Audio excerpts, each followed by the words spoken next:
কয়েক মাস ধরে এক অসম্পূর্ণ কাজ শেষ করতে চায় এক প্রেতাত্মা, যার আত্মনাদে আশ্রমের সমস্ত বাচ্চারা ভয়ে মুচড়ে থাকত। Hello and welcome to explain film Bangla. আজকের ভিডিওটা এতটাই ভয়ঙ্কর হতে চলেছে, হাড় হিম করে দেবে। একটা সেরা horror mystery movie explain film Bangla presents the Devil's backbone. এই মুভির গল্প স্প্যানিশ সিভিল ওয়ারের সময়ের ঘটনা, যেটা 1936 থেকে 1939-এর মাঝামাঝি সময় হয়েছিল। এই মুভির স্প্যানিশ নাম হলো এল এসপ্যানিজো ডেল ডিয়াবলো, যার মানে হলো ডেভিলস ব্যাকবোন। সিনেমার শুরুতে আমাদেরকে ওই যুদ্ধের একটা ঘটনা দেখানো হয়, যেখানে একটা যুদ্ধ বোমাকে একটি অনাথ আশ্রমে পড়ে থাকতে দেখানো হয়, কিন্তু ওটা ডিস্ট্রয় হয় না। ওই অনাথ আশ্রমে আমরা একটি বাচ্চাকে দেখতে পাই। তার পরের সিনে দেখানো হয় ওই বাচ্চাটি জলের মধ্যে ডুবে যাচ্ছে। এখানে আবারও একটি বাচ্চাকে দেখানো হয়। এই দৃশ্যটি অনেকটা এরকমই লাগছে, প্রথম বাচ্চাটিকে দ্বিতীয় বাচ্চাটি জলে ডুবিয়ে মারার চেষ্টা করছে। তারপর আমরা দেখি আয়ালা ও ড্যামিকুইজ নামের দুই ব্যক্তি কার্লোস নামের একটি শিশুকে ওই অনাথাশ্রমে নিয়ে যাচ্ছে, যেটি যুদ্ধের সময় এসে পড়েছিল। তার আশেপাশে অনেক বাচ্চা খেলাধুলা করছিল। কার্লোস ওই অনাথাশ্রমের রান্নাঘরে একটা অদ্ভুত বাচ্চাকে দেখে, যাকে দেখতে প্রেতের মতো ছিল। নিমেষেই আবার সেই বাচ্চাটি ওখান থেকে উধাও হয়ে যায়। এই প্রেতের মতো বাচ্চাটি হলো সেই বাচ্চাটি আমরা মুভির শুরুতে যাকে দেখেছিলাম ডুবে মারা যেতে। ওর নাম স্যান্টি। ওই অনাথাশ্রমে সিনেমার শুরুতে যে দ্বিতীয় বাচ্চাটিকে দেখানো হয়েছিল তাকে আমরা দেখতে পাই, যার নাম হলো জেমি। পরবর্তী সিনে আমরা জানতে পারি ওই আশ্রমটিকে কার্মেন নামের এক মহিলা, কার্লোসের বাবা বৃদ্ধ ডাক্তার, যুদ্ধে মৃত্যুবরণ করেছে, একসাথে পরিচালনার জন্য ওকে অনাথাশ্রমে দিতে এসেছে। কার্লোস তার বাবার মৃত্যুর ব্যাপারে একেবারেই অবগত ছিল। সে ভাবত ওর বাবা কোনো একদিন না একদিন ফিরে আসবে। কার্লোস ওই অনাথাশ্রমে যাওয়ার পর গ্যালভিস আর আহুন নামের দুটো ছেলের সাথে তার দেখা হয়, যাদের সাথে ওর বন্ধুত্ব হয়ে যায়। কার্লোস ওদেরকে নিজের কমিক বই দেখায়। ঠিক তখনই জিমি এসে কার্লোসের কমিক বই নিয়ে নেয়। শুধু এই নয়, জিমি কার্লোসকে ভয়ও দেখায়। তারপর আমরা দেখি আয়ালা কার্লোসকে অনাথাশ্রমে রেখে চলে যাচ্ছে। ওই অনাথাশ্রমে আমরা প্রাপ্তবয়স্ক একটি ছেলেকে দেখি, যার নাম জ্যাসিন্টো, যে এখানকার কাজে সর্বদা ব্যস্ত থাকত। জ্যাসিন্টোর দুটো বন্ধুও ছিল। এখানে আমরা কোচিতা নামের একটি মেয়েকে দেখি, যে জ্যাসিন্টাকে বিয়ে করে সেটেল হতে চায়, কিন্তু জ্যাসিন্টো বিয়ে করতে রাজি ছিল না। জ্যাসিন্টোর লক্ষ্য ছিল ওই সোনার ইঁটের দিকে, যেটা রান্নাঘরে লকারের মধ্যে লুকানো ছিল, আর জ্যাসিন্টো ওই সোনার ইঁটটাকে চুরি করতে যায়। যাই হোক, তার পরের গল্পে আমরা কার্লোসকে দেখি ওই অনাথাশ্রমে 12 নম্বর বেডে যে জায়গা পেয়েছিল।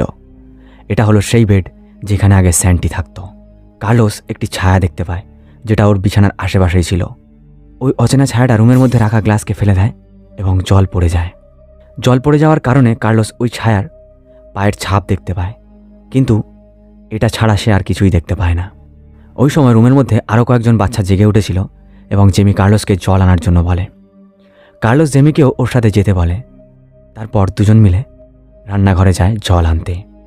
জিমি যত দ্রুত সম্ভব জল ভর্তি করে বেরিয়ে যায়, কিন্তু তার আগে কার্লোস দেখে রান্নাঘরে রাখা কাঁচিগুলো অদ্ভুতভাবে নড়ছে এবং ওটা থেকে অদ্ভুত একটা আওয়াজ হচ্ছে। ওই আওয়াজ শুনে জ্যাসিন্টো রান্নাঘরে বন্দুক নিয়ে ছুটে আসে এবং কার্লোস রান্নাঘরের এক কোণায় লুকিয়ে পড়ে। জ্যাসিন্টো এটা দেখে যে রান্নাঘরের আশেপাশে কেউ আছে কি না। তারপর আমরা দেখি জ্যাসিন্টো একটা মজবুত লকারকে খোলার চেষ্টা করছে, যার মধ্যে হয়তো সোনার ইঁট ছিল।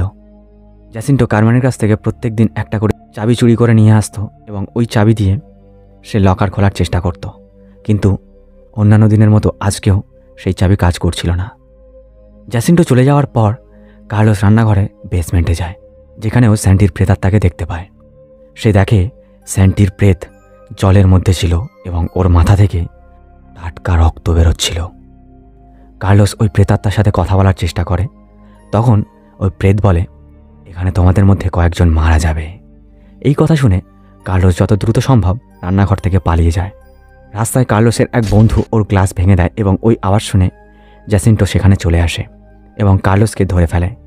পরের দিন ডাক্তার কার্লোসকে জিজ্ঞেস করে আগের দিন রাত্রে ওর সাথে কে কে ছিল, কিন্তু কার্লোস কারো নাম বলে না। এই কারণে ডাক্তার কার্লোসের বন্ধু গ্যালভিস, আউন এবং কার্লোসকে অতিরিক্ত কাজ করার শাস্তি দেয়। কাজ করার সময় কার্লোস আবার রান্নাঘরের বেসমেন্টে যায়। সেখানে একটা পুল ছিল, আর কার্লোস এই পুলের ধারে বসে স্যান্টির প্রেতাত্মার সাথে কথা বলার চেষ্টা করে। স্যান্টির প্রেতাত্মার আওয়াজ এই অনাথ আশ্রমের সমস্ত বাচ্চারা শুনেছে, আর সমস্ত বাচ্চারা ওকে অনেক ভয়ও পেত। তারপর কার্লোসের কাছে জেমি হঠাৎ ওর বন্ধুদের সাথে আসে এবং কার্লোস ওর উপরে অ্যাটাক করে দেয়। জেমি নিজের কাছ থেকে একটা চাকু বের করে, তারপর নিজের জীবন বাঁচানোর জন্য কার্লোস একটা পাথর নিয়ে জেমিকে ছুঁড়ে মারে, যেটা লাগার পর জেমি ওই পুলের মধ্যে পড়ে যায়। জেমি সাঁতার কাটতে পারতো না, এই জন্য কার্লোস পুলে নেমে জেমির জীবন বাঁচায়। আর তখনই আমরা স্যান্টির প্রেতাত্মাকে দেখতে পাই। ওই পুলের মধ্যে যখনই তারা দুজন পুল থেকে উপরে ওঠে, জ্যাসিন্টো ওখানে চলে আসে আর ও বাচ্চাদের উপর রাগ দেখাতে শুরু করে। জ্যাসিন্টো সেখানে যাওয়ার পর জেমির চাকু দেখতে পায়, আর এই সমস্ত কিছুর জন্য কার্লোস নিজেকেই দোষারোপ করে। রাগের মাথায় জ্যাসিন্টো কার্লোসের মুখে ওই চাকু দিয়ে আঘাত করে, আর ওই ঘটনাকে কাউকে বলতে না করে। তার পরের দৃশ্যে দেখানো হয় ডক্টর ক্যাসারেসকে, যিনি কার্লোসের ক্ষতস্থানে ব্যান্ডেজ করে দিচ্ছে এবং কার্লোস বলে he is a man of science. উনি বলতে চাইছিলেন যে স্পেনে অনেকেই এটা বিশ্বাস করে কোনো বাচ্চার মেরুদণ্ড যদি এরকম হয় তাহলে সেটা শয়তানের মেরুদণ্ড। এরকম বাচ্চাদেরকে হত্যা করা হয়। কাঁচের বোতলের মধ্যে ডাক্তার বাচ্চার দেহটিকে পচে যাওয়ার হাত থেকে বাঁচার জন্য লিম্বু জলে ডুবিয়ে রেখেছিল। গ্রামের মানুষেরা ওই লিম্বু জলকে পান করে থাকে এই কারণে কিডনির সমস্যা ছাড়াও আরও অনেক রোগ থেকে প্রতিরোধ করে ওই লিম্বু জল। তারপরেই আমরা দেখি ডক্টর ক্যাসারেস ওই লিম্বু জল পান করছেন এবং ডক্টর ক্যাসারেসও গ্রামের লোকেদের মতো ওই কথায় বিশ্বাস করত। এই ঘটনার পর জেমি আর কার্লোস দুজন বন্ধু হয়ে গেছিল, আর ওরা দুজন একে অপরের সাথে নিজের জিনিসপত্র ভাগাভাগি করে নিচ্ছিল। তারপর আমরা জানতে পারি যেদিন ওই অনাথাশ্রমে বোম পড়েছিল ওই দিন থেকে স্যান্টিকে পাওয়া যাচ্ছিল না, আর ওই দিন থেকে জেমি একটু অন্যরকম হয়ে গেছিল। অন্যদিকে আমরা দেখতে পাই কারমেন এবং জ্যাসিন্টোকে শারীরিক সম্পর্ক করতে। এখানে আমরা জানতে পারি কারমেন জ্যাসিন্টোর সাথে নিজের শারীরিক চাহিদা মেটানোর জন্য এসব করত। জ্যাসিন্টো প্রত্যেক দিন রাত্রে কারমেনের সাথে ঘুমাতো এবং সেখান থেকে প্রত্যেক দিন একটা করে চাবি নিয়ে সে রান্নাঘরে রাখা ওই লকারকে খোলার চেষ্টা করত। তার পরের দিন আমরা দেখতে পাই জেমি জ্যাসিন্টোর প্রতি দুর্বল ছিল। ক্লাসরুমে সেই সমস্ত বাচ্চারা একটা ফটোর বিষয় পড়ে, যে ফটোতে অনেকগুলো মানুষ একসাথে একটা বড় ধরনের জন্তুকে শিকার করছে। এখানে কার্লোস দেখে জেমির কাছে একটা আঁকার বই ছিল, সেখানে সে অনেক ভালো ভালো আঁকত। তারপর ওই দিন রাত্রে কার্লোস লুকিয়ে লুকিয়ে জেমির আঁকার বই দেখে এবং সেখানে সে দেখে স্যান্টির ড্রয়িং করা, আর ওই ফটো থেকে স্যান্টির মাথা থেকে রক্ত বেরোচ্ছে, এরকম একটা পোর্ট্রেট আঁকা। এই ড্রয়িংটি দেখার পর কার্লোস ভাবে স্যান্টিকে হয়তো জেমিই হত্যা করেছে। এসব জানার পর কার্লোস রান্নাঘরে যায়, যেখানে স্যান্টির প্রেতাত্মাকে দেখতে পায়। এই সময় ওই প্রেতাত্মা ওই একই কথা বলে, মে ইউ উইল ডাই। এটা শোনার পর কার্লোস অনেক ভয় পেয়ে যায় এবং সে নিজেকে একটা রুমের মধ্যে বন্ধ করে দেয়।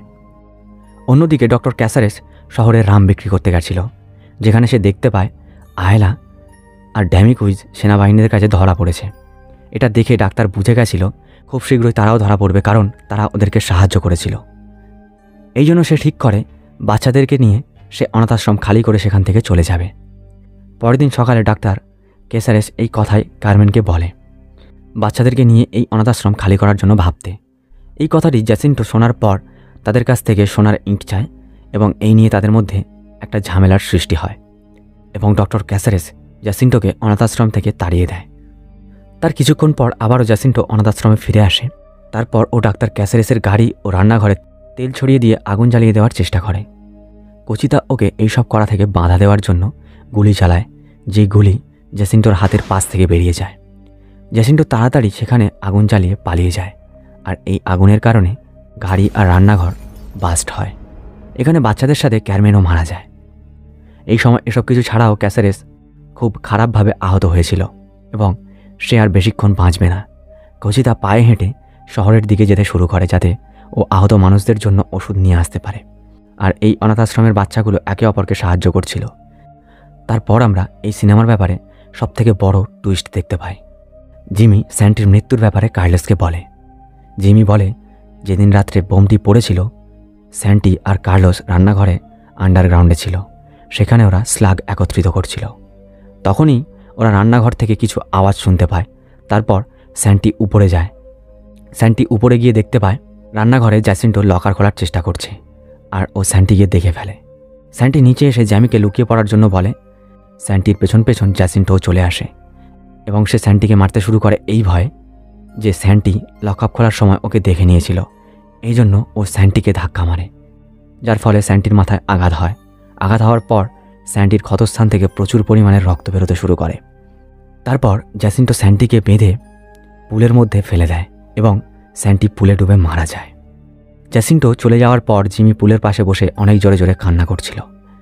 আর এই দৃশ্য আমরা সিনেমার শুরুতে দেখেছি, যেটা দেখে মনে হচ্ছিল যে জ্যামি স্যান্টিকে মেরেছে। ওই রাত্রে ওখানে বোমটি পড়েছিল এবং সবাই ভেবেছিল যে স্যান্টি বোমা দেখে ভয় পেয়ে পালিয়ে গেছে। স্যান্টিকে আর অন্য কেউ নয়, জ্যাসিন্টোই হত্যা করেছিল। আর স্যান্টির প্রেতাত্মা ওই আশ্রমে থাকা বাচ্চাদের সাহায্যে ওর প্রতিশোধ নিতে চাইছিল। অন্যদিকে আমরা কচিতাকে শহরের দিকে যেতে দেখি। রাস্তায় জ্যাসিন্টো এবং ওর দুই বন্ধুর সাথে দেখা হয়। জ্যাসিন্টো কচিতাকে ওর ওপর গুলি চালানোর জন্য ক্ষমা চাইতে বলে। কচিতা ক্ষমা চাইতে রাজি ছিল না, যার জন্য জ্যাসিন্টো কচিতাকেও হত্যা করে। জ্যাসিন্টো আবারও ওই আশ্রমে ফিরে আসে, কারণ সেখানে সোনার ইঁটটি ছিল যেটা ও নিতে চায়। ও আসা পর্যন্ত ডক্টর ক্যাসারেস মারা গিয়েছিল। জ্যাসিন্টো ওর বন্ধুদের সাথে বাচ্চাদেরকে দিয়ে ব্লাস্টের কারণে যে লকারটি পড়ে গেছিল বাচ্চাদের সাহায্যে সেটিকে তোলে এবং সেই লকারটি খোলার পর সেখানে সে সোনার ইঁট পায় না, যার কারণে জ্যাসিন্টোর বন্ধুরা ওকে ছেড়ে চলে যায়। তারপর জ্যাসিন্টো সমস্ত বাচ্চাদেরকে একটা ঘরের মধ্যে বন্ধ করে দেয়। তারপর আমরা দেখি জ্যাসিন্টো পুড়ে যাওয়া বজ্র পদার্থের মধ্যে থেকে ক্যারমিনের আর্টিফিশিয়াল পার্টিকে দেখতে পায়। ওর মধ্যে একটা গোপন জায়গা ছিল, যার মধ্যে কারমেন ওই সোনার ইঁটটি লুকিয়ে রেখেছিল। সর্বশেষ জ্যাসিন্টো সোনা পেয়ে গেছিল। ও সোনাটাকে কাপড়ের মধ্যে বেঁধে ওখান থেকে পালিয়ে যেতে চায়। আর ওদিকে আশ্রমের বাচ্চাগুলো জানলা দিয়ে বাইরে চলে এসেছিল। ওদের মধ্যে থেকে গ্যালভেসের পা মুচড়ে গেছিল। সমস্ত বাচ্চাগুলো রান্নাঘরে যায়, যেখানে তারা জ্যাসিন্টোকে দেখতে পায়। জ্যাসিন্টো তাদেরকে মারার জন্য বন্দুক নিয়ে আন্ডারগ্রাউন্ডে চলে যায়। তারপরই আমরা দেখতে পাই সমস্ত বাচ্চাগুলো একসঙ্গে ওর সাথে এমনভাবে হামলা করে যেভাবে আমরা দেখেছিলাম ক্লাসরুমে বইয়ের মধ্যে জন্তুর শিকার করেছিল অনেকগুলো মানুষ মিলে একসাথে, যার আঘাতে জ্যাসিন্টো আহত হয়। সমস্ত বাচ্চারা চারিদিক থেকে জ্যাসিন্টোকে মারছিল। সবশেষে সমস্ত বাচ্চারা একত্রে জ্যাসিন্টোকে ওই পুলের মধ্যে ফেলতে সক্ষম হয়, যেই পুলে জ্যাসিন্টো স্যান্টিকে ডুবিয়ে মেরেছিল। পুলের মধ্যে পড়ে জ্যাসিন্টো ডুবে যেতে থাকে, কারণ ওর কাছে সোনার ইঁট ছিল যেটা যথেষ্ট ভারী ছিল। জ্যাসিন্টো ইঁট ফেলে জলের উপরে আসতে যায়, তখনই স্যান্টির প্রেতাত্মা জ্যাসিন্টোকে টেনে নিয়ে জলের নিচে চলে যায় এবং জ্যাসিন্টোর মৃত্যু ঘটে। এভাবেই স্যান্টি তার নিজের হত্যার প্রতিশোধ নেয়। এইভাবেই ওই বাচ্চাগুলো জ্যাসিন্টোকে নিজের পাপের শাস্তি দিয়েছিল। মুভির শেষে বাচ্চাগুলো বেরিয়ে পড়ে বাইরের জগৎ এক্সপ্লোর করতে। তারপর আমরা দেখি ডক্টর ক্যাসারেসের প্রেতাত্মা বাচ্চাদের দেখে অনেক খুশি হয়। এই দৃশ্যের সাথে মুভির সমাপ্তি ঘটে। আজকের ভিডিও এতটুকুই। ভিডিওটি কেমন লাগলো কমেন্ট করে অবশ্যই জানাবে। আর ভিডিওটা ভালো লাগলে একটা লাইক করে দিও। তোমরা আমার সাথে সরাসরি কথা বলতে পারো ফেসবুকে, ইনস্টাগ্রামে, যার লিঙ্ক নিচে ডেসক্রিপশনে দেওয়া আছে। দেখা হচ্ছে পরবর্তী ভিডিওতে। বাই।